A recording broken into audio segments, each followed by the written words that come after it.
Okay, so I have to tell you what happens before we even start properly. Oh no. No, it's good.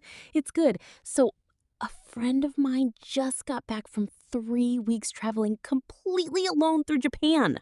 Alone? Like nobody? Nobody, just her, a backpack, and a Japan rail pass. Wow. I mean, respect. Right? And she looked incredible. Like she'd figured something out. Or she'd had 3 weeks without anyone annoying her. Possibly both.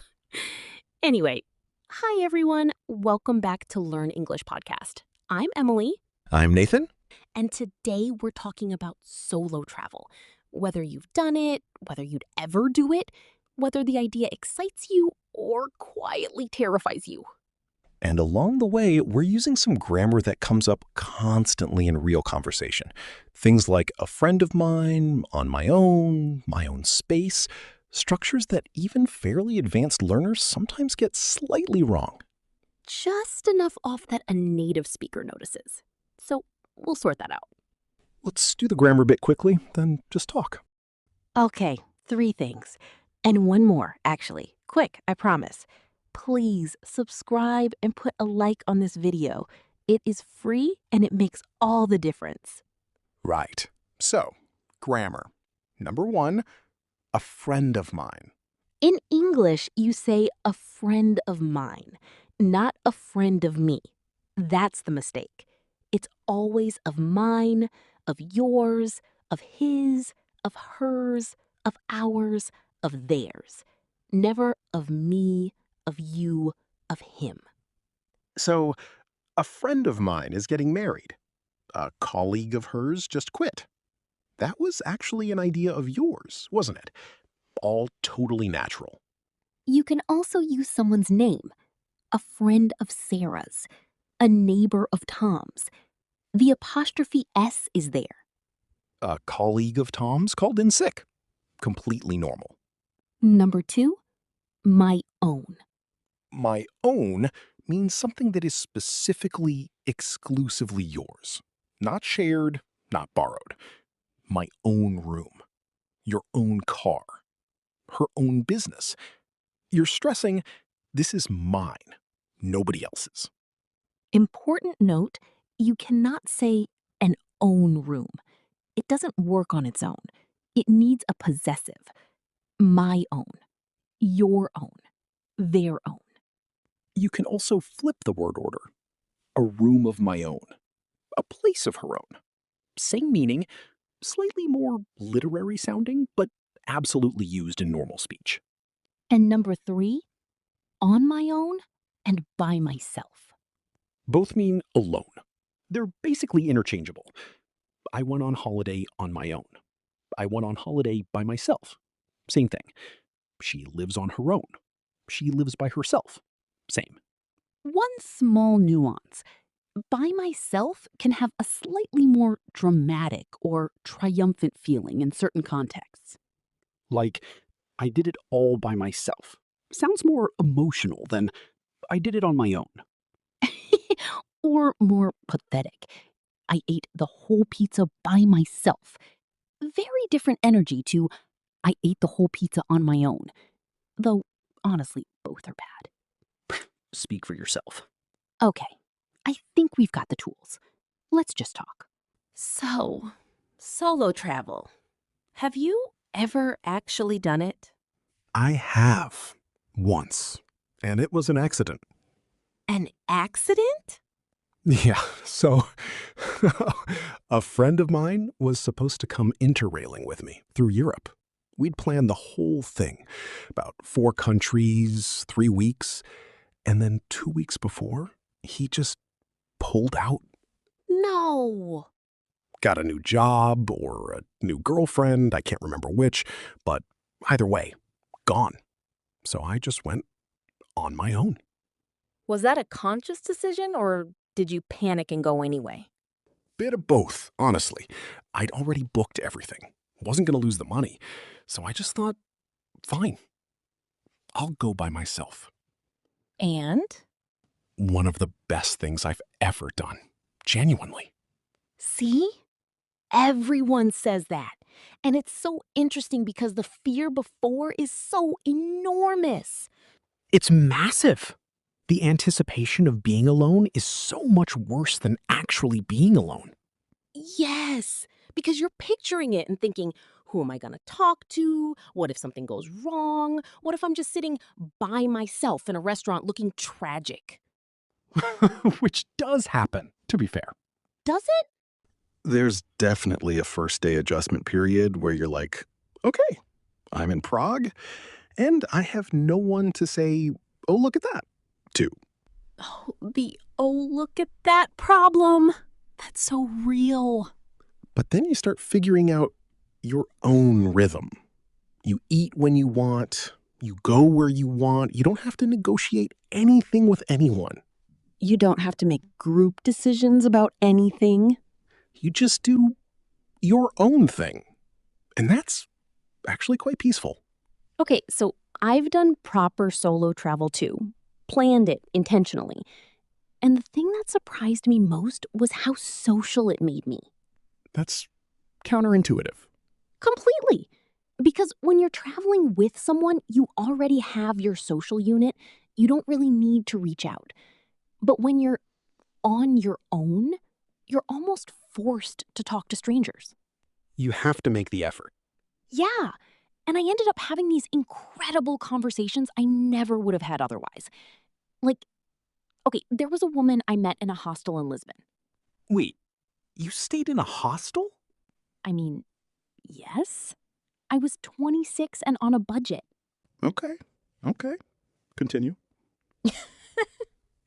So this woman, she was a retired teacher from New Zealand, traveling completely on her own at 62.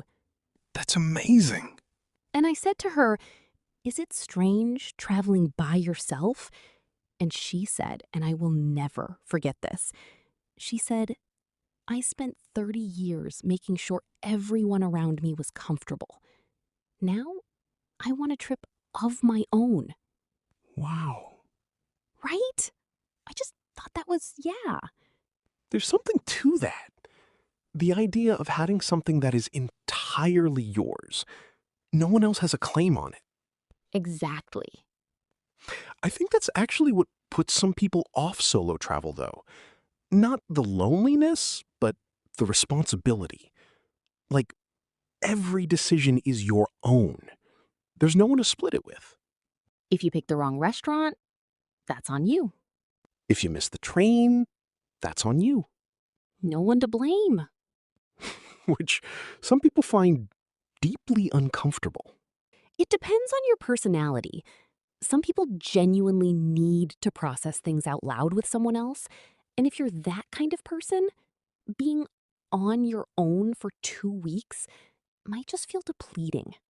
Yeah. I actually have, well, a friend of mine tried solo travel and genuinely hated it. Not in a hard but worth it way, just miserable. Really? Properly extroverted. Like, she gets her energy from other people. And she said after about 4 days on her own, she just felt completely flat. That tracks. The whole recharge alone thing doesn't apply if being alone is what drains you. She came home early. No shame in that. None. But I do think everyone should try it at least once. Even, and this is something I've been thinking about, you don't even have to go far. Yes. Domestic solo travel. Like, book yourself a hotel room of your own for one night, an hour from home, and just walk around. Eat by yourself. Sit with it. That sounds either deeply relaxing or deeply confronting, depending who you are. I'd probably spend the whole time on my phone. That's the whole challenge, isn't it? Putting the phone down and just being present. By yourself. Without filling the silence. Yeah. I don't know if I'm actually brave enough for that. Nathan, you just told me you went interrailing. By yourself through multiple countries. That was different. I was younger and... And you said it was one of the best things you'd ever done. I know. bravery is very selective, apparently. I'm a work in progress. Fine, I admit it. Okay, my phrase of the episode. And honestly, it's gonna be the one from that woman in Lisbon because it's just stayed with me. Now I want a trip of my own. Say that one with me. Now I want a trip of my own.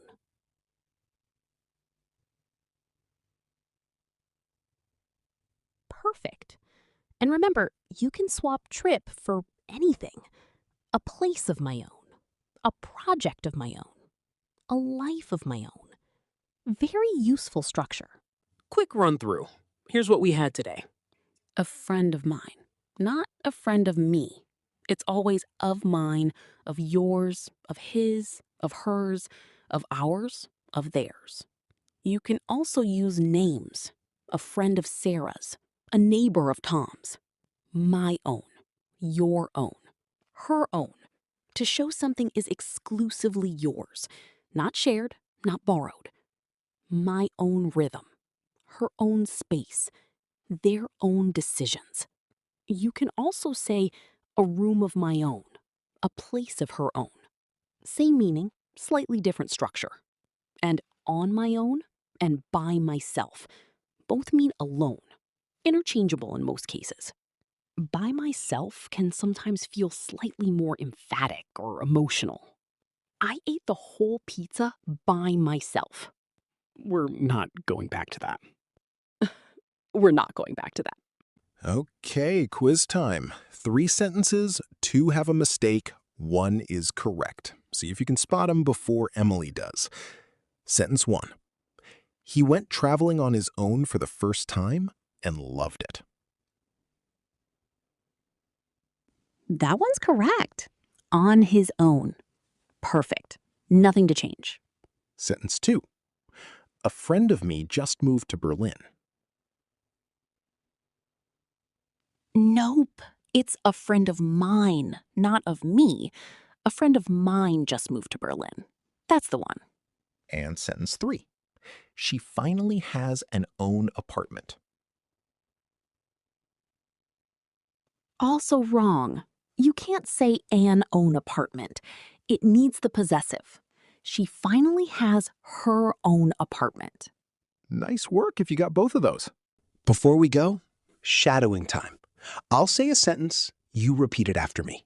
Take the full pause. Ready? A friend of mine went traveling completely alone.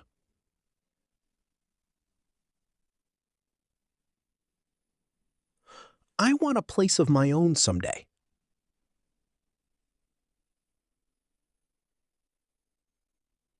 She did the whole trip by herself.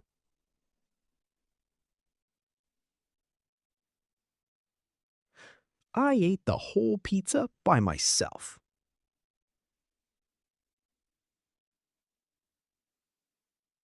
Nice. That's how it sounds in real life. That's it for today. Thank you so much for being here. It genuinely means a lot. Next episode, we can't say too much, but it involves something that happens to everyone and nobody likes to admit. Very mysterious. Intentionally. And if you enjoyed this one, and look, we're just gonna ask, please subscribe. Or leave a comment if you're feeling generous. It's completely free, and it takes about 4 seconds, and it helps other people find the show. We always feel a bit awkward asking, Every time. but it does genuinely make a difference. So, thank you. Really. See you next time. Bye.